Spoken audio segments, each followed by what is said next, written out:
What I'll say is this. All's fair in love and war. And as I say, Fury, Wilder, and Dillian White have teamed up. And they ain't going to take that risk of fighting AJ unless they can squeeze more money out of him than they actually deserve or than they're actually worth. And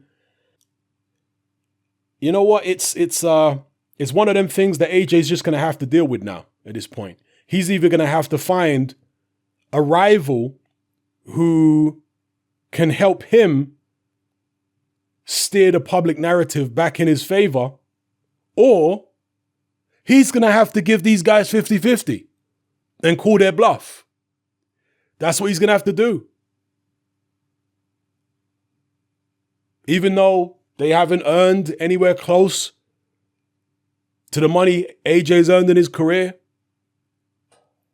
from a principle point of view, they don't deserve 50-50 based upon what they've achieved compared to what he's achieved. But it is what it is. You know, if you want to be the man in the division, be universally recognized by all the fans, then AJ may just have to bite the bullet at this point, because it was one thing having Fury and Wilder go their separate way. But now that you've got Dillian White, who is the third biggest heavyweight in the UK, a pay-per-view fighter and a matchroom fighter, that's a crucial thing about it. Dillian White's a matchroom guy. To have him also defect and team up with Fury and Wilder and go against AJ and say, oh, he's lowballing everybody and he don't really want to fight tough fights. To have someone like Dillian White go against AJ is massively damaging to AJ. It is. Because Dillian White has a large following in the UK. Not as large as AJ's following, but still a large following. So if he's going against AJ and Fury's going against AJ in the UK, AJ's got problems. Let's not get it twisted.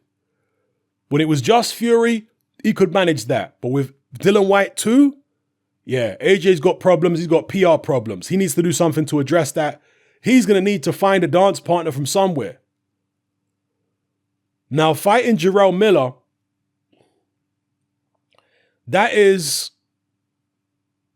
a potential solution in the short term.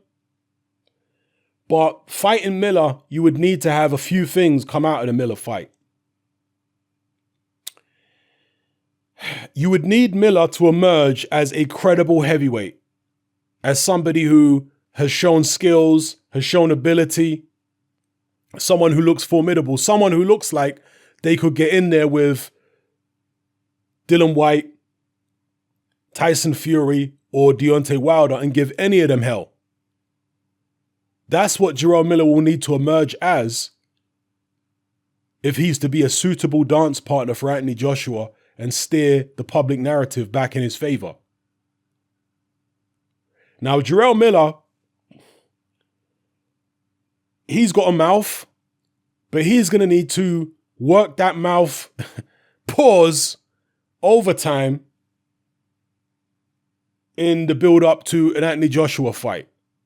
Miller's going to need to be smack talking all over the US. He's going to need to be convincing the American public that he's legitimate, convincing the American public that AJ is not on his level. So when they get in the ring, if AJ manages to convincingly beat Jerrell Miller, the American public might sit up and say, oh, okay, this English kid can fight. Okay. He came in and smacked up a Brooklyn boy, a guy who's undefeated, a big, brash, apparently street guy, you know, certainly puts on a persona of a street guy, street dude. Came in, punched him around. Maybe this English boy is actually for real. We'd like to see him fight Wilder. But if Joshua goes in there against Miller and looks bad, struggles, barely scrapes a victory, then it's actually going to be a disaster for him, in my view.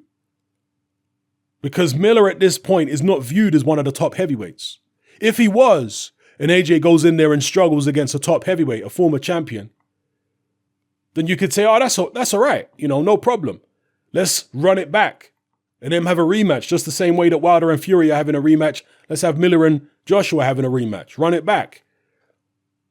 That's if Miller was already viewed as one of the elite heavyweights, but he's not.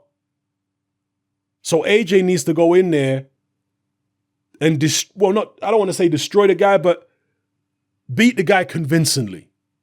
He needs to beat him convincingly in order for this situation to come back around in his favor. Now, fighting in the UK against Miller, at this point, it might help get the British fans back on his side, but I think only in the short term. And I said, after the Carlos Takam fight, if you guys remember, you can go watch the video on my channel, my Anthony Joshua Carlos Takam post-fight video. I said in that video that I don't know, and in fact, I was saying before this,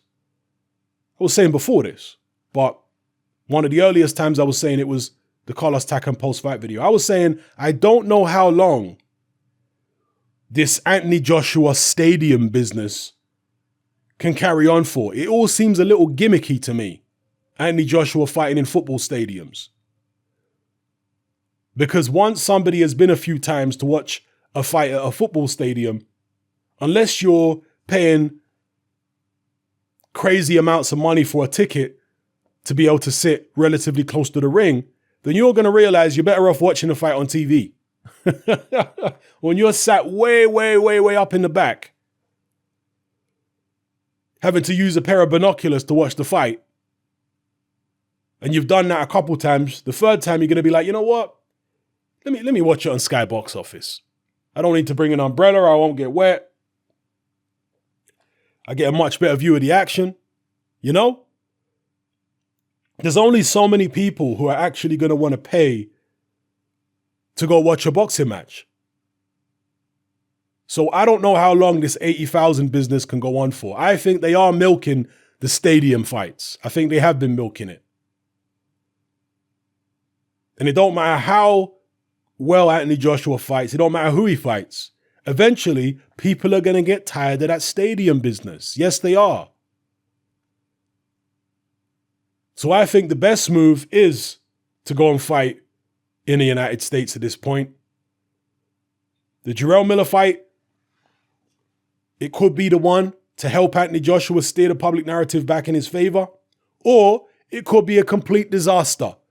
He could end up looking bad. He could even end up losing. We'll see what happens here, people. But as I said earlier on in the video, White, Wilder, and Fury have pulled a power move. That's what they've done.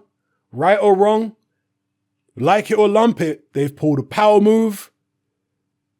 And AJ has been checkmated. Yes, he has. Let's be real. He could deal with Fury and Wilder when they were doing it like that. But now they've teamed up with Dillian White. AJ's checkmated. Let's see what he does. And for us fans, we're frustrated, right? Because us real fans, we're frustrated because we want to see an undisputed fight. I'm not too bothered about Dillian White not fighting Anthony Joshua because I really didn't want to see the rematch at this point anyway. I'd rather see AJ fight Miller, but my two top picks to fight AJ next would have obviously been Deontay Wilder and then Tyson Fury. So Wilder and Fury, for me, I want to see them fight AJ above anybody else. It's frustrating, it's disappointing that neither of those fights are happening anytime soon. Those guys have decided to team up with each other once again, particularly in the case of Fury, because Wilder's been mandated. But to team up with each other once again and make, millions without having to take that risk against AJ. Making millions together. So Anyway, drop your comments in the comment section below. Let me know how you feel, people. It's happening, I'm out. Join me on Patreon. I upload a minimum of 2 podcasts every single week, covering a wide variety of controversial topics, as well as live stream Q&A sessions. Take a look on screen right now at some of the podcasts I've produced so far. For just $3 a month, the equivalent of about £2 a month, you get access to all my new podcasts and my entire back catalogue of past podcasts, including my popular Confessions of a Nightclub Bouncer series. You can listen on your computer or on your smartphone or tablet by downloading the Patreon app from the Google Play Store or the App Store for free. The Patreon app also allows you to download each podcast in MP3. For less than the price of a cup of coffee, you get access to dozens of hours of exclusive content. It's easy to sign up, there's no contract, and you can cancel at any time. So come and join our community of free and critical thinkers by signing up with me here on Patreon today.